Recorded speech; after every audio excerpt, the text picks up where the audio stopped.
Well, the word cancer evokes fear, quite frankly, in most of us, whether we get the diagnosis ourselves or a loved one is told the news. But there are some things we can do to slow the progress of the disease and to prevent it in the first place.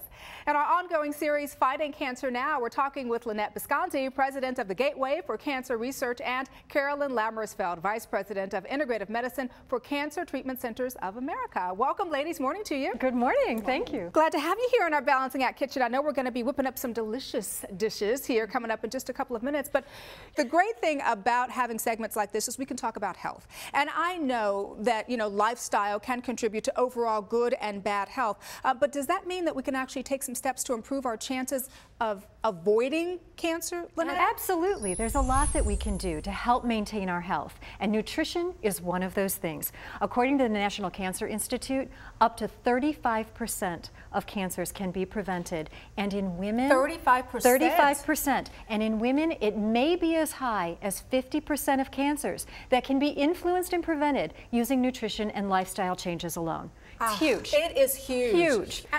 Absolutely. And if you have cancer, up to 20 to 40% of cancer patients don't die from cancer. They die from malnutrition. So nutrition plays a role in preventing this disease and plays a role in the treatment of this disease as well. You know what, I think if people watch nothing else in this segment, that bit of information I think is crucial. And so when we talk about specifics then, what are some specific things we can do to avoid the disease? Well, I will toss it to Carolyn, who is the expert on nutrition, but basically a lot of color and eat the right foods. A lot of color and eating the right foods. All right, Carolyn, take it away. In addition to that, one of the most important things you can do is follow a diet and activity plan that allows you to achieve and maintain a healthy body weight. Next to tobacco and alcohol, being overweight or obese is the biggest lifestyle risk factor for developing many cancers. So one way you can achieve that is to try and move towards more of a plant-based diet, eating more fiber, which will help you feel full if you need to lose a little weight. But fiber may lower your risk of developing colon cancer, breast cancer. Whole grains, for example, fruits and vegetables, beans, all contain fiber, but also many what we call phytochemicals, nutrients that have anti-cancer activity at the cellular level. Eating less fat, particularly animal fat from meat and high-fat dairy products, and the type of fat we find in processed foods. So eating less of that and trying to go meatless once a week, and eventually increasing that if you can. You know, it's interesting because when you say that, it sounds like a lot, but it's not that difficult. No. It really is just kind of small steps you can take on the road to better health. And you should know, because you've written this terrific book, right? It's called Wholesome Temptation. It was created especially for cancer patients and their caregivers.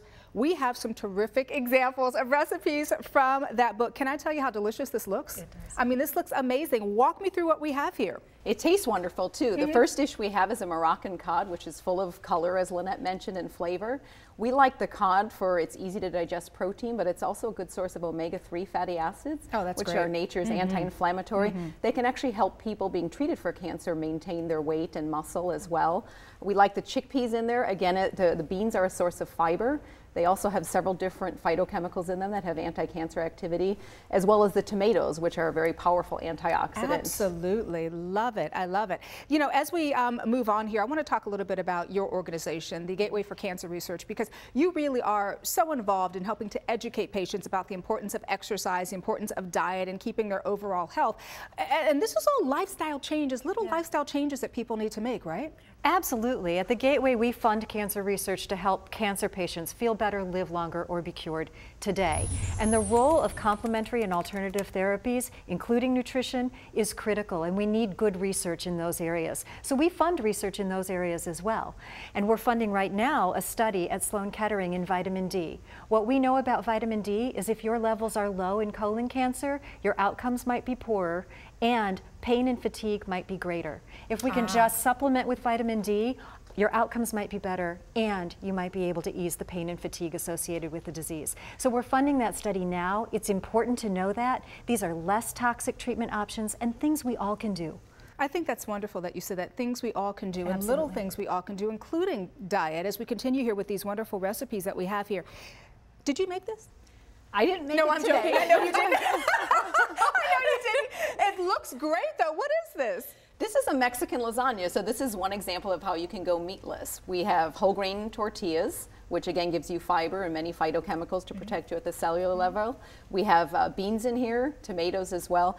This is very easy to make. It holds up well the next day for lunch, so you can get 2 meals out of one. I love that. And then we've got another example of beans here, which, as you said, were wonderful. Yes, wonderful for you. This is a black bean soup. This can literally be put together in 10-20 minutes. Really? So going meatless doesn't involve a lot of work. Again, we have the beans in here. We have tomatoes again for the antioxidants. Another easy way to go meatless. And something that we do every morning just because we love it.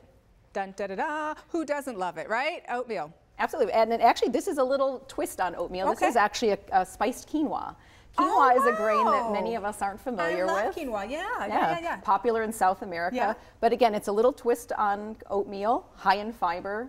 It has a couple phytochemicals in it that are cancer protective. Throw some blueberries in there. You have one of the best sources of antioxidants to protect your cells. Oh, isn't it great to know that something as simple, I guess, as changing what we eat can have such a tremendous impact on our overall health, whether, we have cancer ourselves or we know somebody who does. It's amazing. It's amazing. Wonderful, wonderful information, ladies. Great to meet you, Carolyn. Nice to meet Good you. to see you again, Nice as to see you always. too. Lynette, love having you here. Thanks. And if you'd like the recipes to these and other healthy dishes, simply visit the website demandpgoress.org. And coming up in our series, we'll talk to Dr. Edward Lynn. He is a cancer researcher who works with modern day heroes, people who take risks every day just to survive.